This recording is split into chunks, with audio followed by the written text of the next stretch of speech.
the structures, the ideas of words and sentences, those things that are covered in grammar. Gabriella has an extraordinary ability, as we saw in her first presentation on connectors and linkers, of doing just that.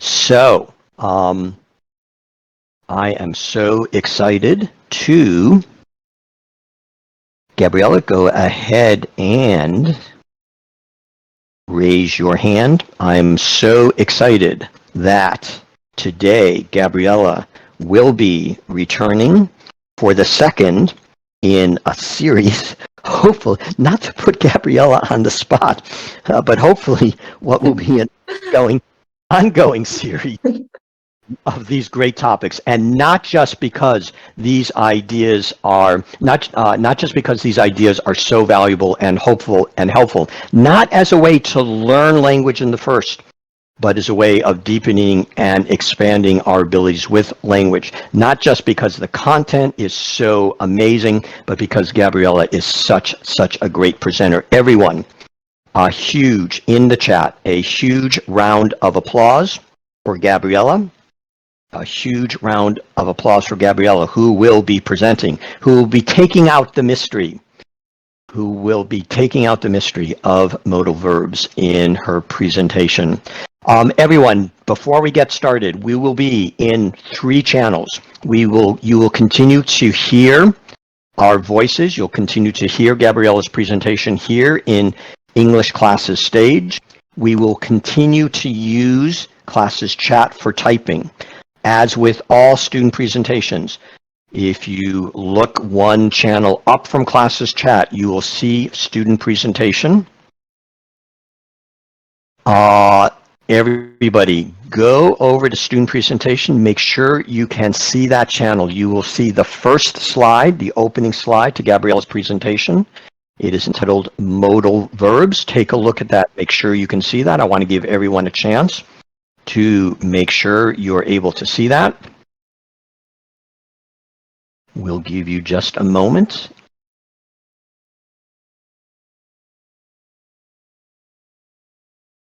Student presentation, everyone, make sure that you can see the first slide to modal verbs in student presentation.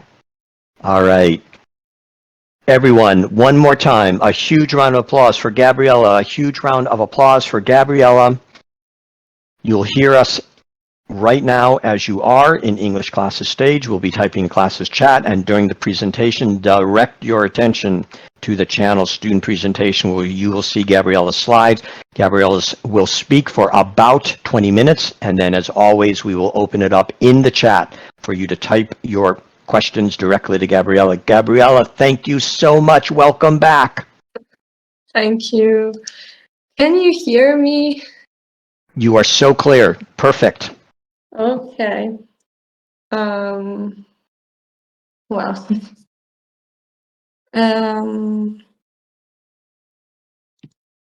Okay. Can I start? Absolutely. Absolutely. Okay. So, yeah, before I start, I just wanted to tell that I completely agree with you. So you said that grammar comes second. Yeah, it's completely true. Even though I'm going to do this presentation about grammar. So yeah, and now I'm going to explain this, why grammar is important and how I think we have to approach it. So let's start. I'm going to talk about modal verbs, which is a topic that we usually associate with grammar. We think that modal verbs is a grammar topic, even though we have also to consider modal verbs as another way to communicate. So modal verbs, beyond grammar, are verbs that we actually use and that we see every day. So how can we learn grammar in a way that it's like not an obstacle but a tool?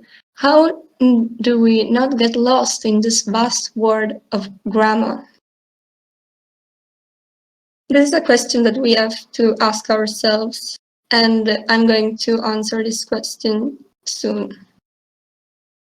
To do that, let's talk about modal verbs first. So, modal verbs are particular verbs that are used in specific situations like abilities, possibilities, obligations, and opinions too. So all these ideas that modal verbs express are really useful, are ideas that we encounter in our everyday life. So it's not something that is, just closed and stored in a grammar book. It's something that we see every day. If we read whatever, a text or we listen to an audio, we encounter them everywhere. If you whatever text you take, if it is an advanced text, you will encounter them as well as in a basic text. So these words are really crucial to understand the meaning of something, and also to speak and to write. We can't explain some ideas without knowing these verbs. I think that now we can all say that modal verbs are important. They help us to communicate certain ideas that are essential in our everyday life. And now we can answer our question. So we can look at grammar as a tool if we use these verbs in our everyday life. Because language learning is about doing and not knowing. And in this presentation, I won't focus just on how can we use these verbs, but yeah, but I won't focus on how to use grammatically correct these verbs, but also how to use them in our everyday life. Next slide.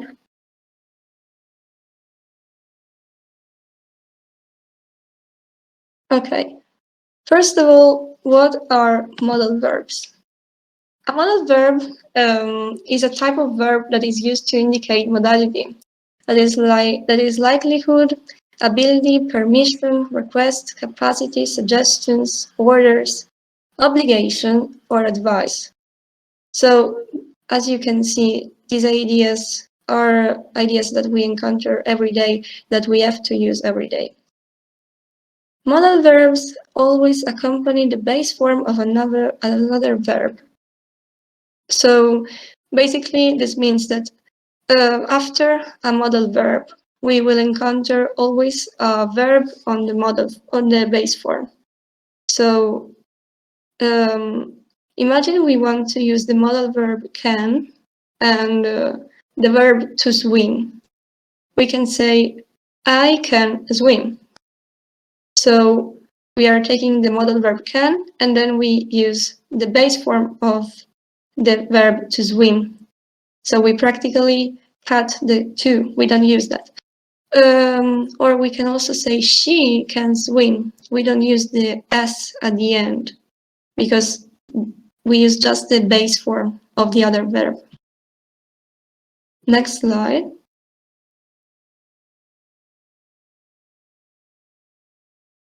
So I'm going to talk about each verb, each modal verb that you saw in the first two slides, and we'll focus on the usage. So let's start with the modal verb can. Can is used to express abilities or possibilities. We can read the examples. I can play the piano. She can sing really well. Yes, you can go to the party. And the doctor said we can't eat candies. So as you can see in the first two examples, we talk about abilities, whereas in the last two, we talk about possibilities. The possibility to go to the party and the absence of possibility to eat candies. Next slide.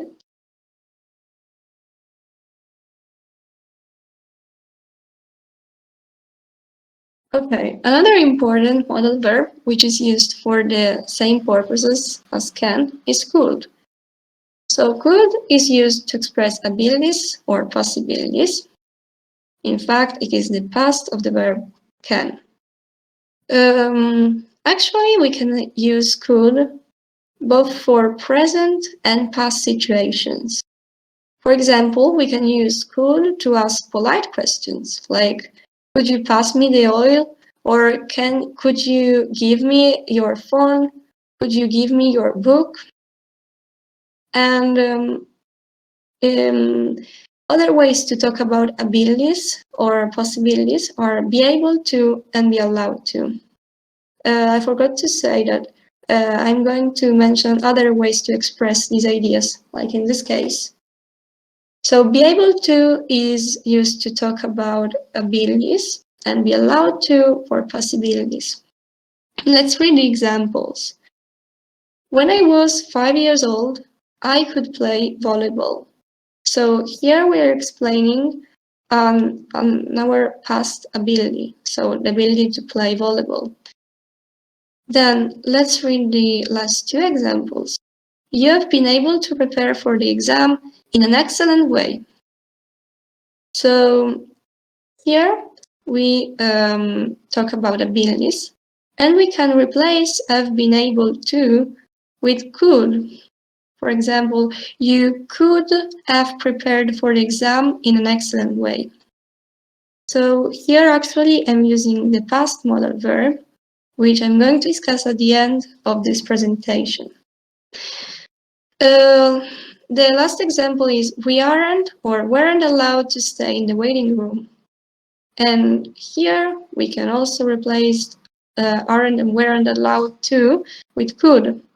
In this way, we couldn't stay in the waiting room. Next slide.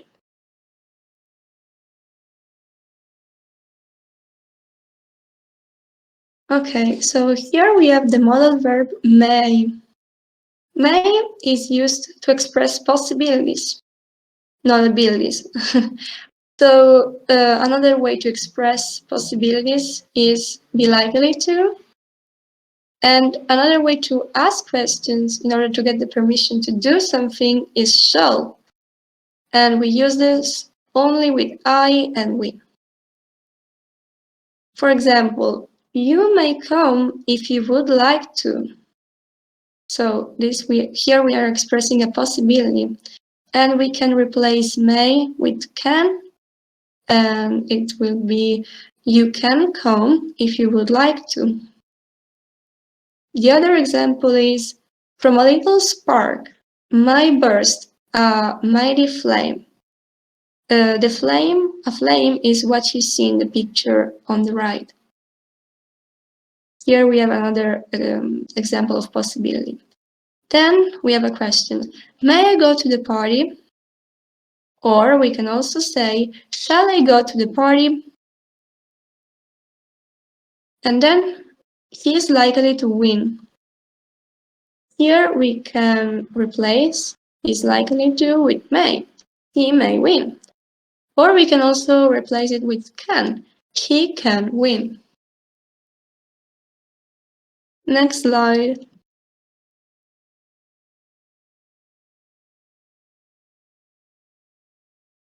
Another way to talk about possibilities, especially the very unlikely ones, is might. Examples, he might come, but I don't think he will because of the amount of work he has. Different people might interpret events differently. I don't care what they might say. Next slide.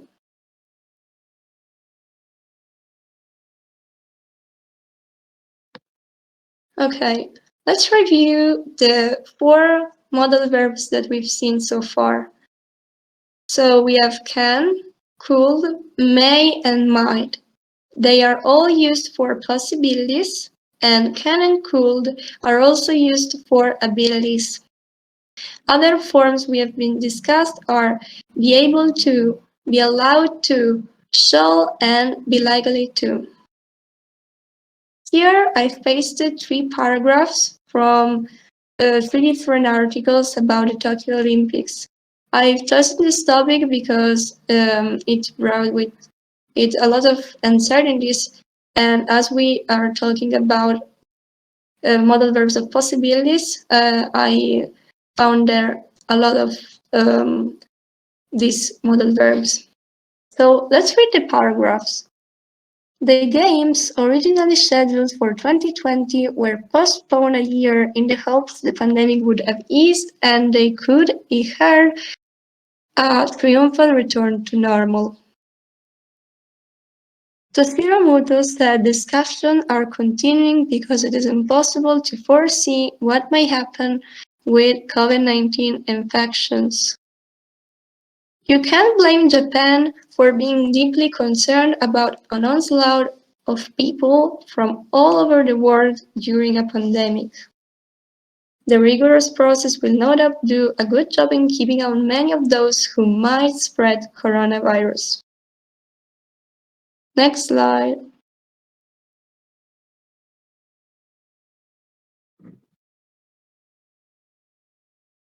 Okay. I hope that you understood the first 4 modal verbs, and now we will talk about will and would, which are used to express desires and assumptions. Sometimes would can also be used as used to, which means to talk about past habits. Let's read the examples. Some parents will discourage their children from taking up a sport. This means that we assume that some parents discourage their children from taking up a sport. Then, some doctors will prescribe antibiotics without reflection. His father would be happy to see his son. I would be pleased to answer your questions. Here we have an example of how to use would for a desire. And at the end, we have past habits. So when I was a little girl, I would, or I used to, play with dolls. Next slide.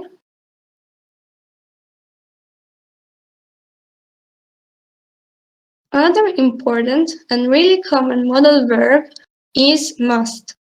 Must is used to say orders and rules. For example, the staff must accept this condition, or you mustn't use it without my permission. We can also use must to say our opinion. I must admit that this is the best idea, or she must tell him the truth. You mustn't judge people by their exteriors. Next slide.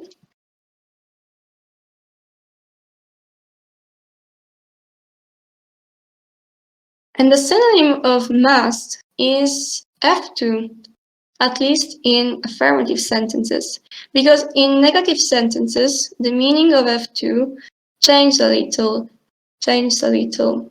We talk about necessitives when we use have to in a negative form. Let's read the example. You have to finish the project by the end of the week. So here we have an order. We can replace have to with must. You must finish the project by the end of the week. But if we turn have to in negative, so you haven't to finish the project by the end of the week. So in this case, the meaning of the sentence changed completely. Here we're saying that you don't have to worry, you haven't finished the project by the end of the week. You can understand this actually by my tone. So you have to finish the project by the end of the week is like an order, whereas you don't have to finish the project by the end of the week. Sounds a little bit calmer, I don't know. Then, do you have to go to the doctor today? She doesn't have to buy those medicines anymore because he has finished the treatment.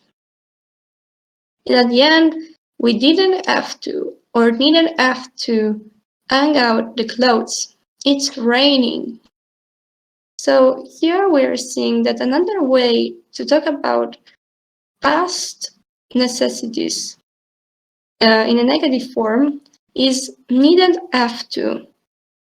But why don't we use didn't need to?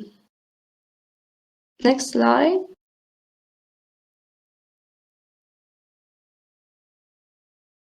Well, the answer to that question is that needn't have to and didn't need to are two different expressions. So let's read the examples of needn't have to. We didn't have to cook anything. He has just brought a pizza. He didn't have to take his umbrella. The sun came out after he left. So in these two examples, we are seeing that someone did something that wasn't necessary, that he didn't have to do. For example, he didn't have to take his umbrella because the sun came out after he left, so it was unnecessary to take the umbrella. Let's look at the examples of didn't need to.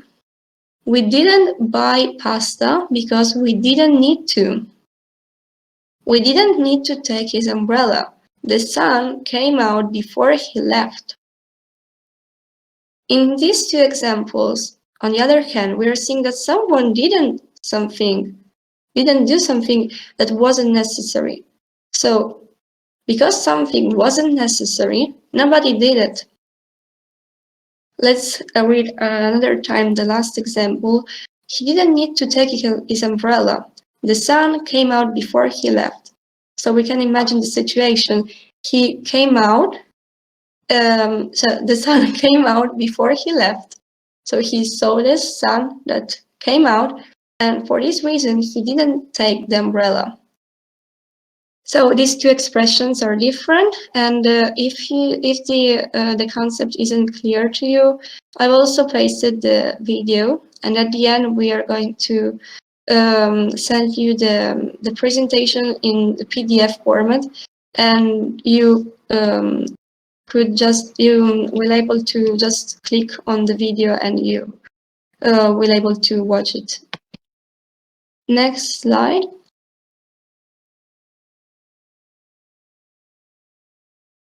Okay, so here we have the last two modal verbs of the presentation. These are should and ought to. They are both used to talk about obligations, especially in giving advice and recommendations, and also to say that something is likely. Another way to express these ideas is be supposed to. So let's read the examples. We all should or ought to carry on using masks. You should or ought to try the soup. It's tasty. Then that restaurant is bad. You shouldn't go there. Are we supposed to know what we are doing in this class? And this is a sentence that I actually took from a meme, and they also pasted the video for that. Yeah, next slide.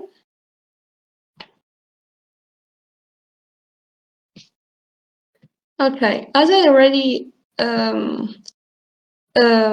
so we have talked about 4 modal verbs that are used to express the idea of obligation. So let's review this concept.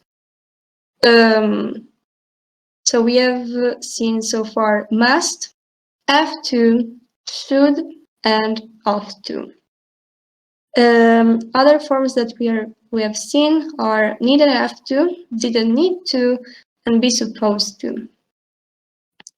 I decided to take some paragraph from articles about floods because in this period we are seeing a lot of floods in our world. So we should take action. And in these paragraphs from different articles, I've seen a lot of these modal verbs, and for this reason I decided to paste them here. Let's read them. We should not be seeing this number of people dying in 2021 from floods. It just should not be happening. They must take emergency measures such as suspending trains, evacuating passengers, and closing stations, the ministry said in a statement viewed at least 190 meters times on Weibo. As soon as we have provided the immediate aid that stands at the forefront, now we have to look at whether there were things that didn't go well, whether there were things that went wrong, and then they have to be corrected, he said. Next slide.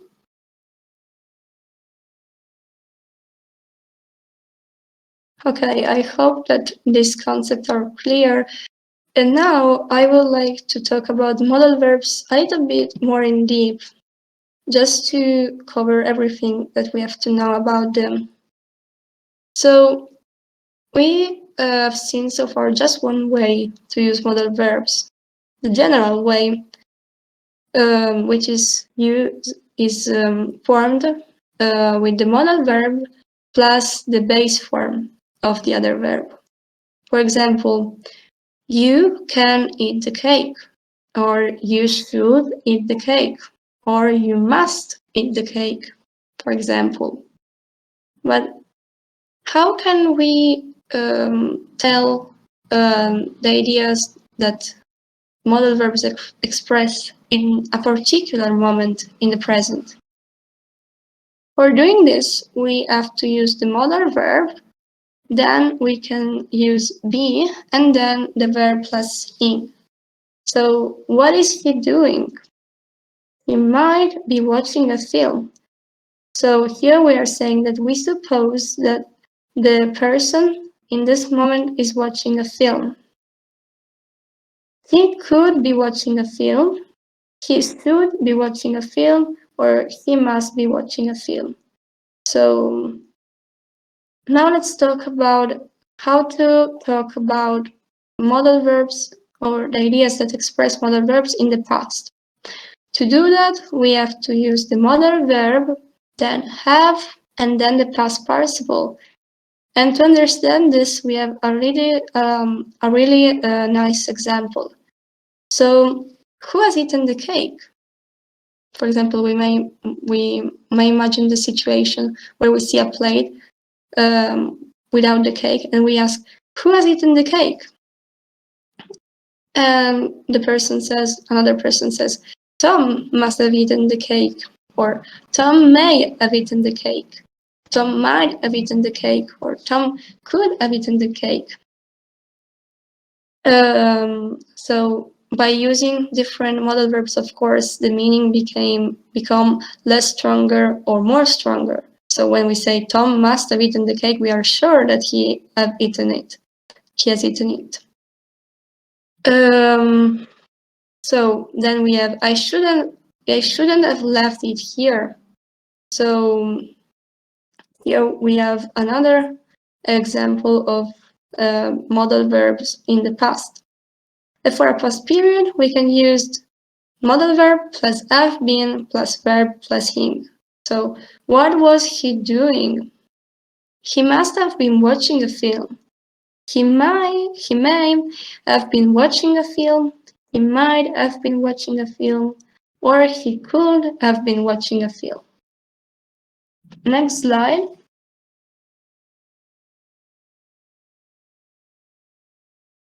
Okay, so this is the end of the presentation. I hope that modal verbs are clear to you now, and I hope that you will use them when you speak, when you write, and also you will be able to understand texts and audios more as you learn these words. Wow, wow. Amazing. Everybody, first, join me in the chat. Come back to the chat, everyone. A huge, huge round of applause for Gabriella. Wow. A huge round of applause. Everyone, join us in the chat. I hope Gabriella, what? it wasn't too difficult. I don't know. I'm unsure about that. It was so great. Take a look at your applause, Gabriella. What an amazing presenter Gabriella is. What an extraordinary ability to take the complex and present it in the most appropriate way for language learning. How these words are used from the focus of what we want to communicate, as we discuss so often. Language is a tool of self-expression. Gabriella's great presentations always focus in that way. What is it we want to communicate, and what are our options? In this case, what are our options with modal verbs? Gabriella, what an amazing presentation. What a great presentation. What a great presentation with the focus of what we want to communicate and the options with modal verbs. Everyone, we're just getting started. We are now going to have a question and answer session in the chat. It will be in the chat. Hold on, don't type your questions yet. You'll be typing your questions.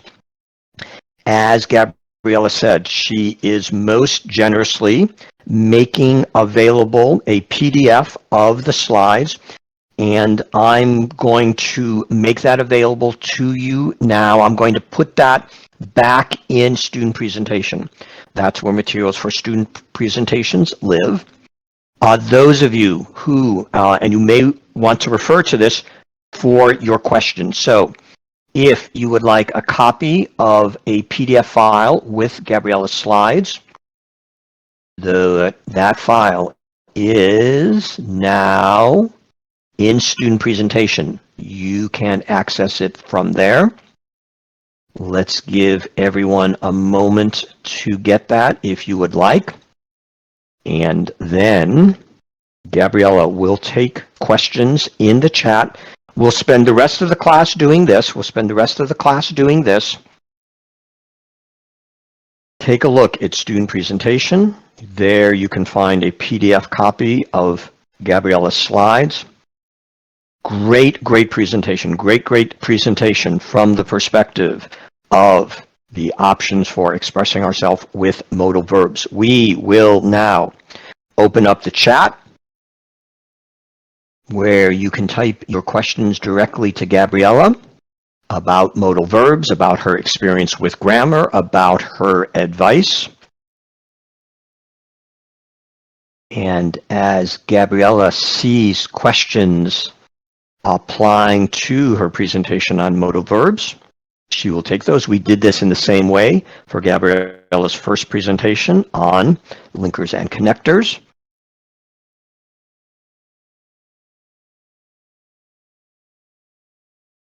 And we're going to give everyone a chance to think about their questions and to type them in the chat. Again, Gabriella does such a great job at presenting from the perspective of how language is used. Okay, there is a question about the use of Go shall. ahead. Okay, so shall is a way to ask a question, and we use it only with I and we. This is important to remember. So, for example, you can say, shall I start talking, or shall we go first? Something like that. It's a way to express, to ask for the permission of doing something. Another way to ask this question might be may. So may I start, or can I start? Can I go there? Yeah. I think that it's not really used shall, but it's completely fine to use that. Then shall or should. Shall is mainly used, or if I think that it's only used in questions. I'm not sure, but I think that it's like that. And should is used mostly for giving advice. So you should try that cake. You should try. I don't know. You should try that restaurant, something like that. Yeah. Okay. Azure said it's only used in first person, so for future proposal action. Yeah. Yeah, completely right.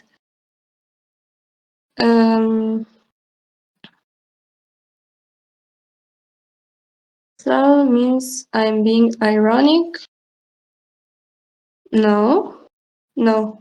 And actually, I did a course about the B1 exam 2 years ago, and my teacher at that time said us that we had to start our speech in the speaking exam with shall. So we had to tell, shall I begin?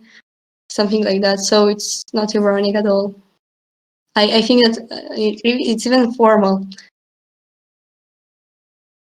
And Gabriella, right after Sam's question, after shall or should, Jaspreet, a similar shall versus will, just a little bit higher up in the chat before we continue. Okay.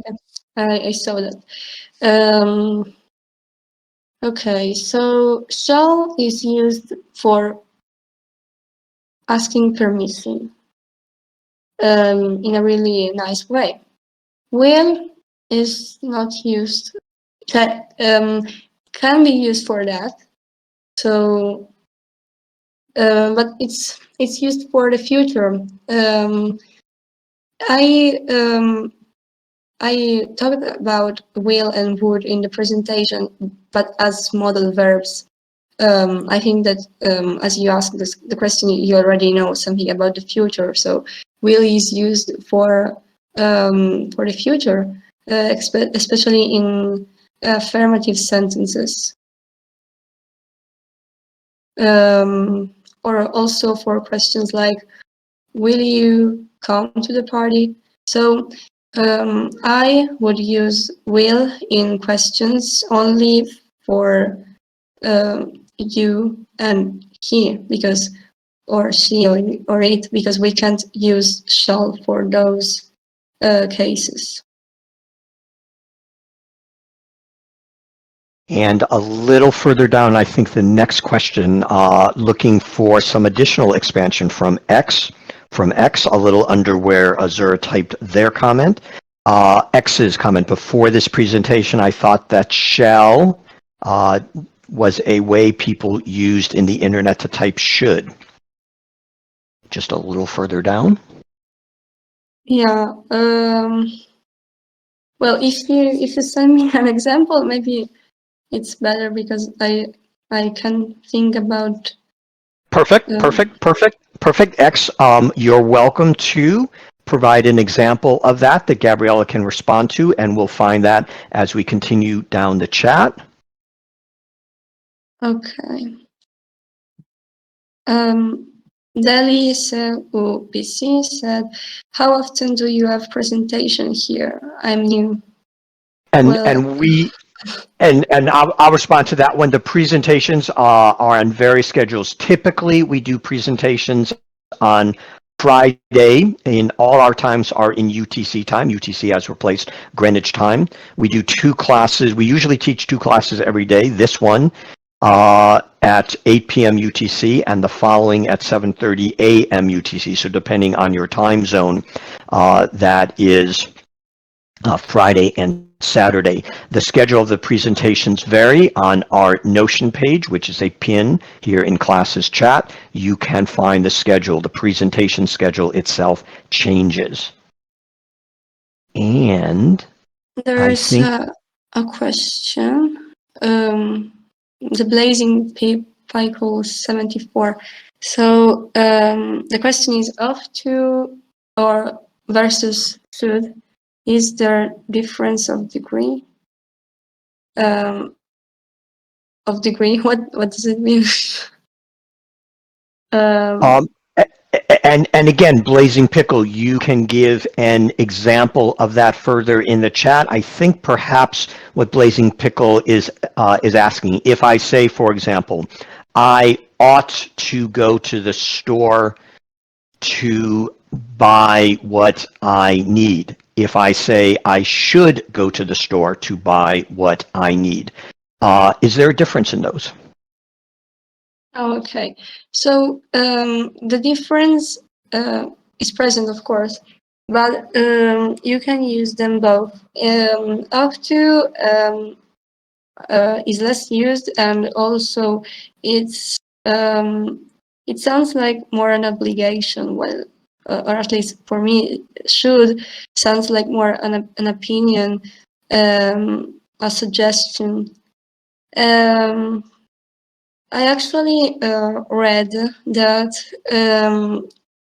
in negative sentences, it's better to use should. Often to, I don't know how to say this, is not really common in negative sentences. And you know, I've searched for an article with off to, and actually the paragraph that I've pasted with off to in the I don't know 14 slide was modified by me, so I didn't find at the end an article with that. But you know, even though you may think now, why shall I why shall I learn that? I actually listen it in a lot of videos, and yeah, it was really difficult for me to understand what did that mean. So it can be useful.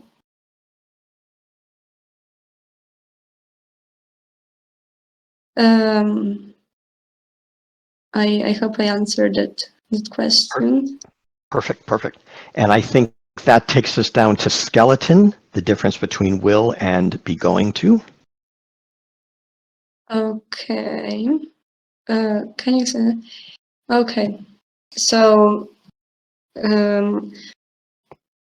will is used, for example, when we tell something really fast. I don't mean fast. You know, someone asks you a question, and for example, would you come to my party? And you, without thinking, answer, yes, I will. So when you don't think about what you're going to do, you can use will in this kind of of situations. Then be going to, on the other hand, is like a forecast. So you can say, oh, there are clouds in the sky. It's certainly going to rain. So in this case, you can't use will. So even though you may use that too, because you don't think about it. You just look at the sky, and tell, yeah, I think it will rain, something like that. Then there are many explanations in grammar books. I've studied them. For example, I've reviewed them 1 week ago, but it's really boring, and I think that this kind of thing you just have to learn by using them and by listening and taking note of how others use them. Then just Print said, "I will do this tomorrow," or "I shall do this tomorrow." What's the difference? Well, the first sentence is correct, so I will do this tomorrow. Whereas the second one, I don't think so. Maybe I think that shall is used in questions. So I haven't seen that a lot in affirmative sentences. So I think that is wrong. Alan, can you give me your opinion about that? I'm sorry, I was scrolling down. Is I shall do this tomorrow? Is that wrong? Was that the question? Yeah. As you've been saying, Gabrielle, it is not grammatically wrong, but it is not typically used. I shall do this. I shall do this tomorrow. Shall is certainly a word that has come into less usage in current modern English. Just as Gabriella said. You can say that. We don't often hear that.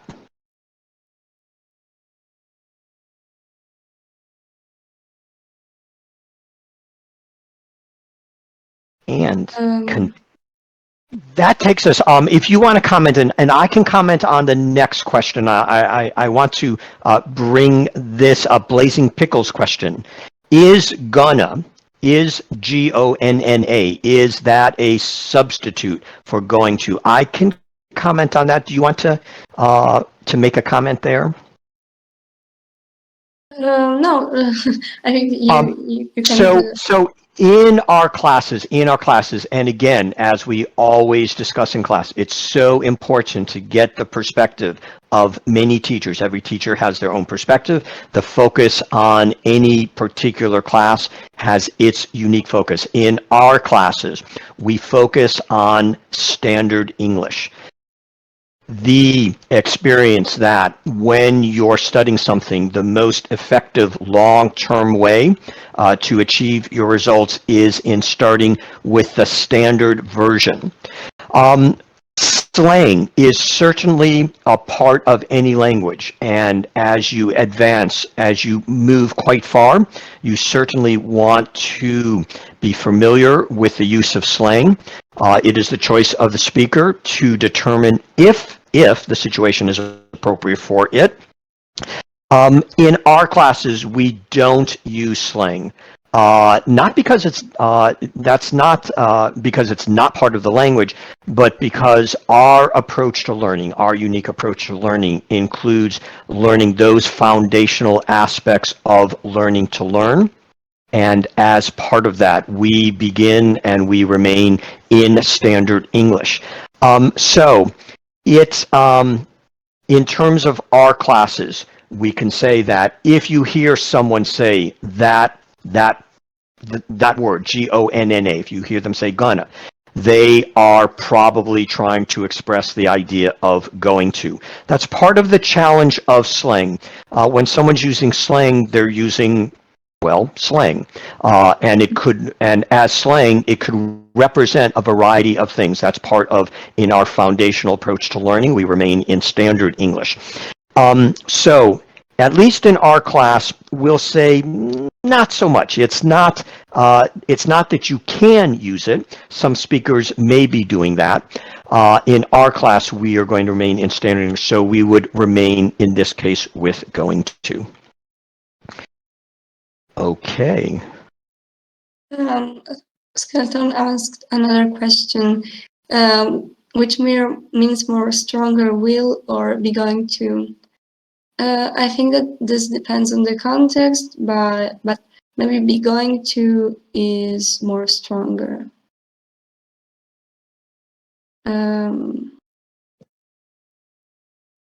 No, so we can definitely say that we could use ball mainly in little situation. Shall in mainly in little situation, yeah.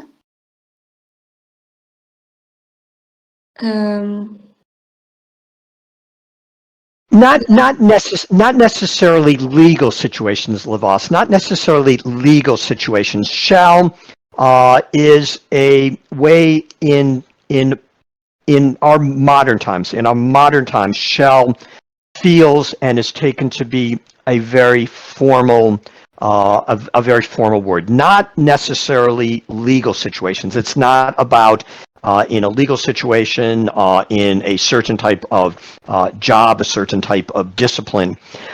It is the sense of more formal. It was at a time some many years ago considered the standard.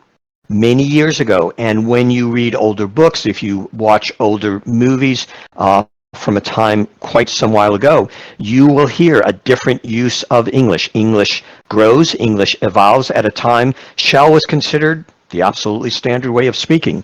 Language tends to become loosened, broadened over time. This is an example of that.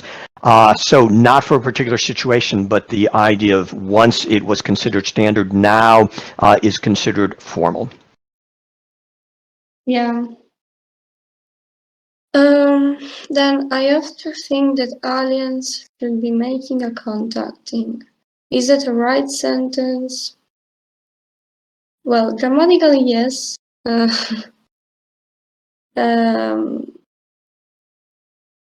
I'm noting that you use the modal verbs for present, for a particular present situation, and this is perfect. I'm really glad to see that.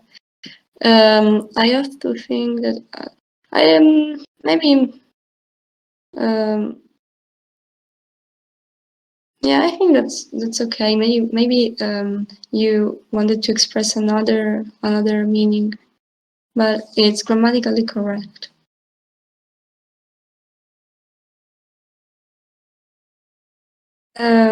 I think we use like yeah. So I will Poke says I think we use like this. I will drink some water. I will eat something. I'm going to travel next month. I'm going to play after this class. These sentences are completely okay.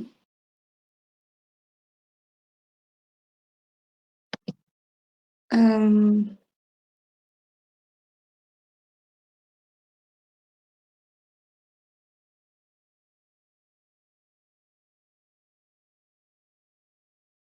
And what we'll do is we'll continue for a few more minutes taking your questions. Gabriella will be responding to your questions. And what we'll do is we'll leave some time. The grade teacher Chiman Ruler is with us, and I want to have Chiman Ruler join us. Chiman Ruler is known for his classes on grammar. This, of course, is a perfect opportunity to visit with Chiman Ruler as well. Let's continue to spend some time with Gabriella as a follow-up to her amazing presentation. We'll visit with Chiman Ruler as well in a little while. Gabriella, please, you're doing so great. Continue with the questions in the chat. I actually see that everyone is talking about sentences, but they are not actually questions for me. So before we continue, I want to give everyone a chance. Remember the most important aspect of grammar. In fact, Gabriella, your perspective, and you spoke to this a little bit. Grammar as not how we learn. Grammar is how we deepen and expand our knowledge. Grammar as coming second. Could you expand on that a little bit? Well, I think that many of us thinks that grammar is like an obstacle that maybe we have to avoid even. For example, we think that we have to follow grammar rules, but actually grammar teaches us other ways to express ideas. So it's like a tool. It's not an obstacle at all. And I think that we have to think about grammar in this way, as a way to learn new ways to express our ideas, as a way to paraphrase, because sometimes it's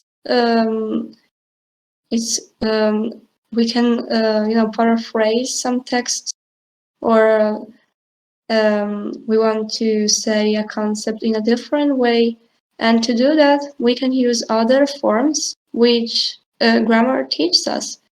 Of course, we don't have to learn grammar rules just to know them, just to know that we can do a mistake here, that we are making a mistake.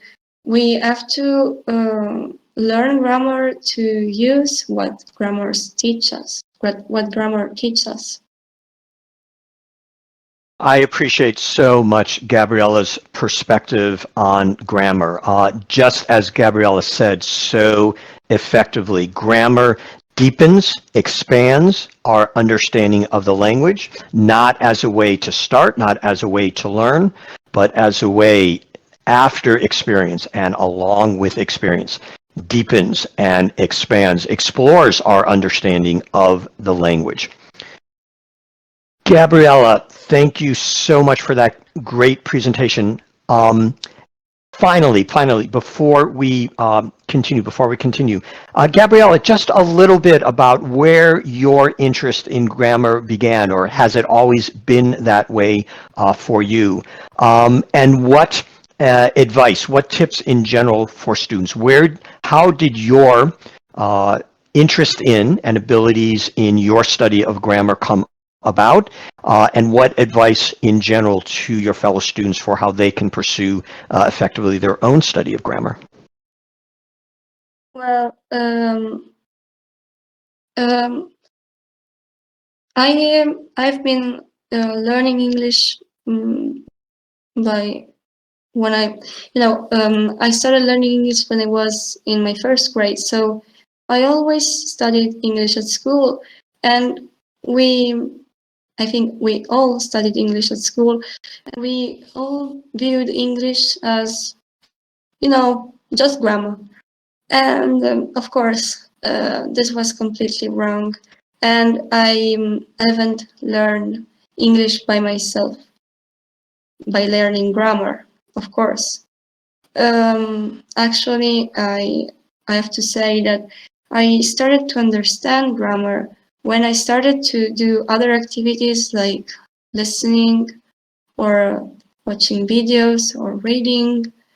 And of course, I improved a lot when I started using the grammar that I've learned and the vocabulary that I learned by writing and by speaking, of course.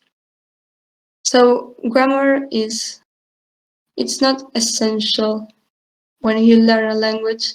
It's like something that you have to do by the way, while you're learning the language.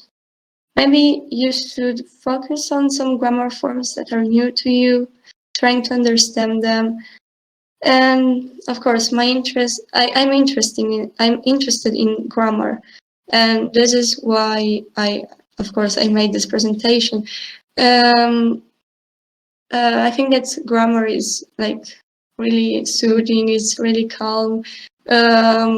It's interesting because every language has a grammar, and it's interesting to know how what rules every language have. It's also interesting when you learn more in depth your own grammar, the grammar of your native language. So my interest for grammar come from just the fact that I want to focus on how language works, and also because I think that learning grammar is really calming. What a beautiful thing to hear. What a beautiful thing to hear. So many of us grow up with that same experience, Gabriella, as you said so perfectly, thinking incorrectly, as you say, of course, that a language is only grammar, whether it's English or any language. I appreciate it so much, your expression of that. Language is so much more than grammar.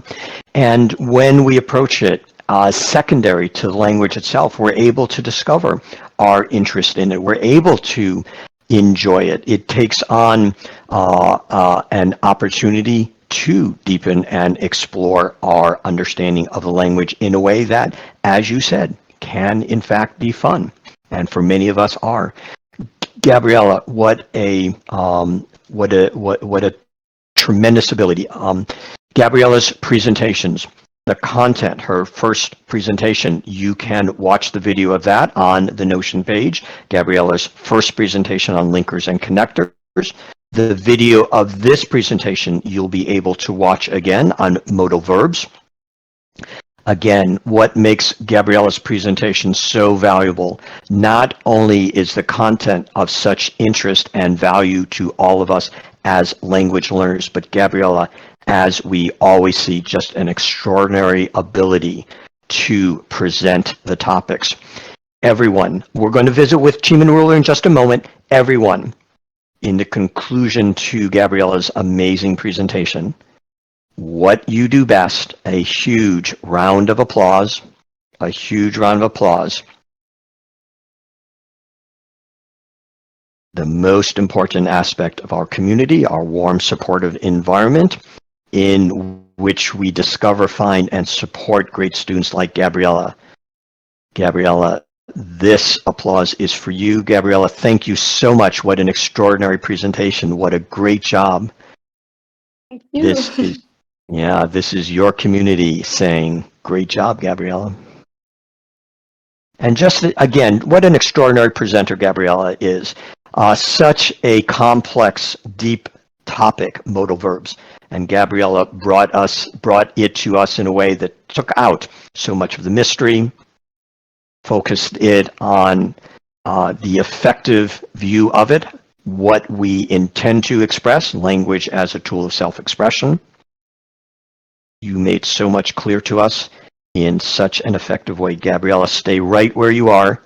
Gabriella, thank you so much. Great, great job. Great, great job. And for this particular presentation, let's have Cheeman Ruler, if you would join us on stage. And we would love to get your perspective, Cheeman Ruler, who is known to so many of you as another great teacher here on the English server, known for his classes on grammar. Cheeman Ruler, if you will come up and join us. Hi, Cheeman Ruler. Hi.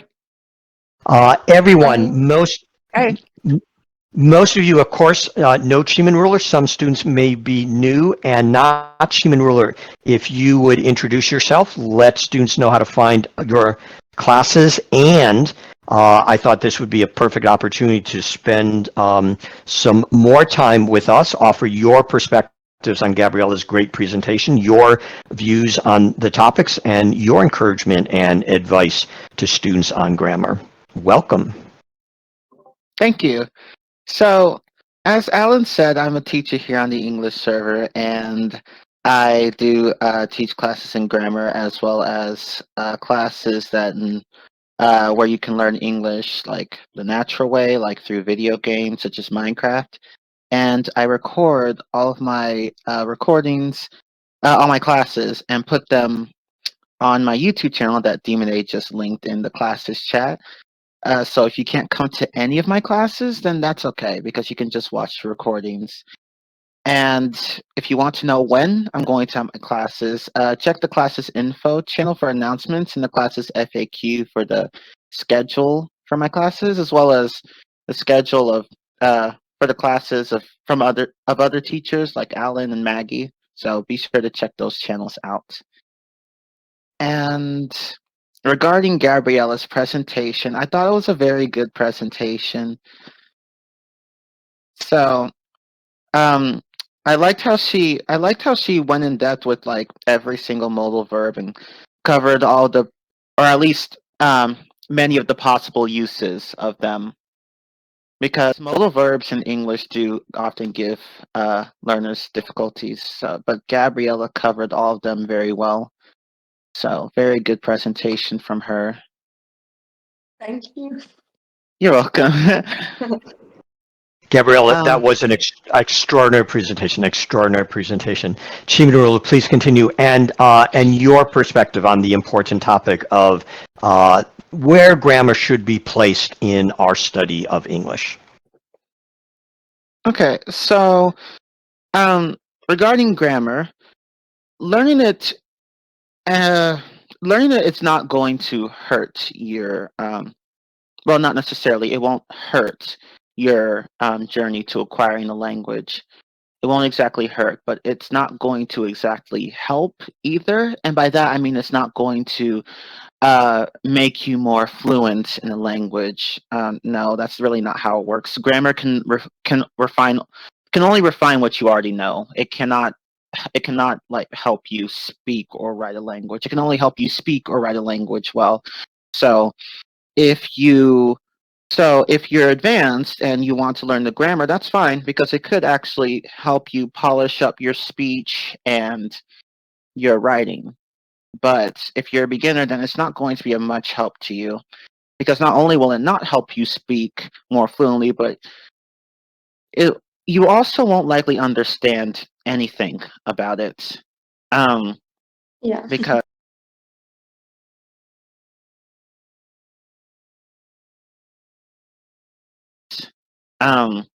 Yeah. because because grammar's not really meant for it's not really meant for beginners of languages because again they likely won't know any of these grammatical terms or understand them.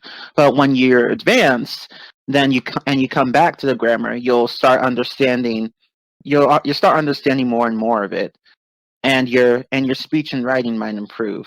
So if you're going to use grammar, you should wait until you're advanced and then you can use it. Um, Although I know for a lot of people that's really not an option because their classes force them to use grammar. So in that case, if you're stuck in that situation, then just try to. You can still learn the grammar, but just try to minimize it. Like focus more on just exposing yourself to the language that you can understand. Don't focus so much on grammar. Like try to limit the amount of time you spend with it. And But, Gabriella, were you Sorry. about to add something there? Please, your thoughts, please. Yeah. As a student, I can say that Chimarula is completely right. I've studied only grammar, and I started studying English in a different way just 2 years ago. And I couldn't understand a word before these 2 years of studying English without grammar. So yeah, I think it's completely true. I'm glad to hear that because another thing that I was going to mention that it's the thing about grammar is that even the thing is that you don't really have time to think about it while you're speaking. While you're writing, obviously, you do have plenty of time to think about it, but while you're speaking, no. It's something that has to be automatic. You can't just think about the right verb conjugation or the right tense on the fly. That's just going to take too long. It's something that has to be automatic, and that can come only from exposure to native speech that you can understand. So, yeah. Actually, I I actually couldn't understand a word when I just started learning English with grammar. So yeah, it was really frustrating to listen and to not understand anything, and also to read and not understand anything. So yeah, grammar is not the way we start learning a language. Yeah, exactly. And it's the same with me regarding Spanish and German. I started with grammar and then I realized, no, this isn't working. So I decided to adopt a different approach and it's working well for me so far, just as it is with you. I think I think that's all I wanted to say, but thank you, Alan, for letting me speak. And thank you, Gabriella, for the amazing presentation. Thank you so much for visiting with us, Cheeman Ruler. We're coming to the close of class. I want to give Gabriella the last words. But Cheeman Ruler, any final thoughts for our class? So, as Alan and I always say, the focus should be on communication and self-expression with language learning, not on grammar. So focus more on just communicating and being able to express yourself and being able to have people understand you, because that's what matters at the end of the day. You don't have to be perfect. You just need to be able to communicate. Thank And you that's so yeah. No, Thank go you ahead. so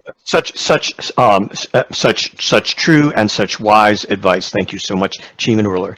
Uh-huh.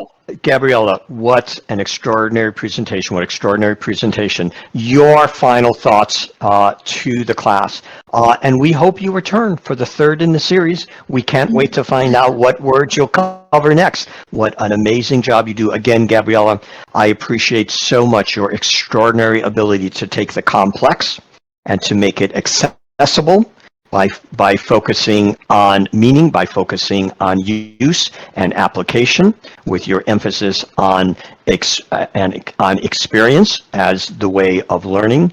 What an extraordinary job, Gabriella. Thank you so much. And your final thoughts for the class. Well, thank you. Thank you for these opportunities.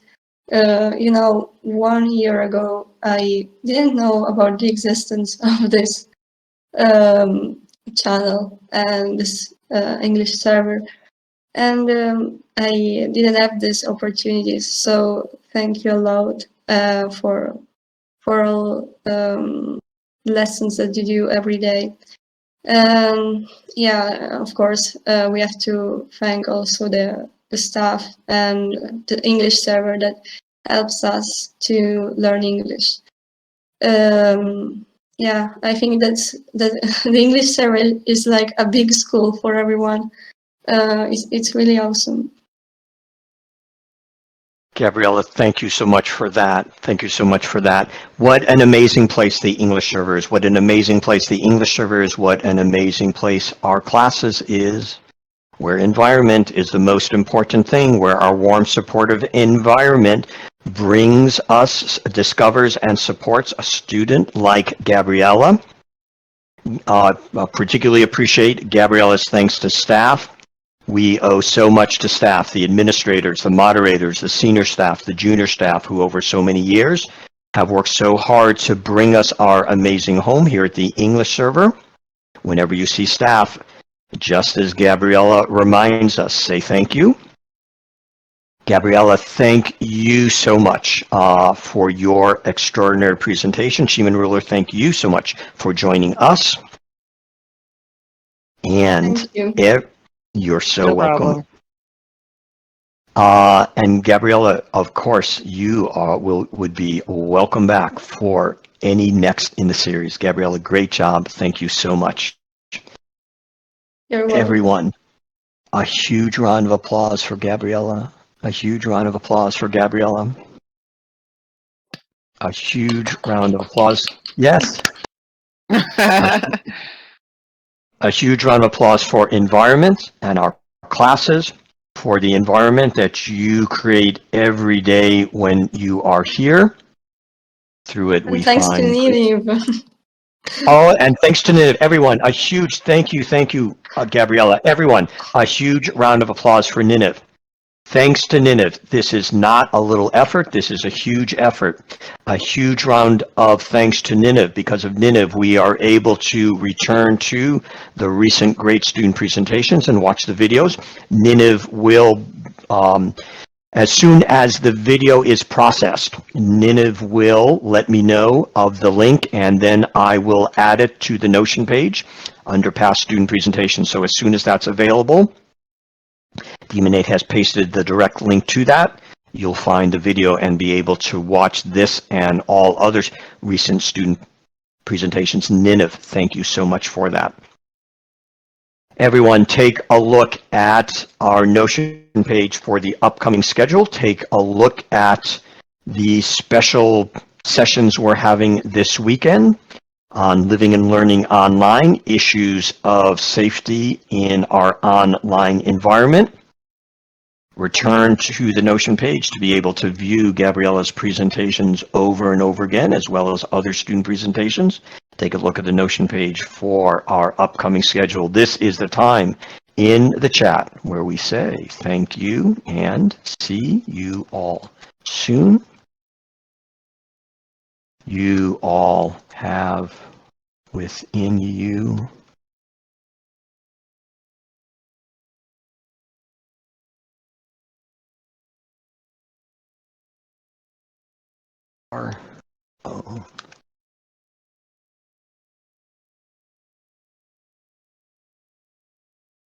you all have within you your own amazing talents. Gabriella's amazing talents for grammar and presentation. You all have within you your own amazing talents. And in our incredible environment, in our incredible learning community, you find the support to find your courage and confidence in discovering your own individual talents. This is the time that we say hi to everyone at the bottom of the chat. Hi, Puck. So great to have you with us in class.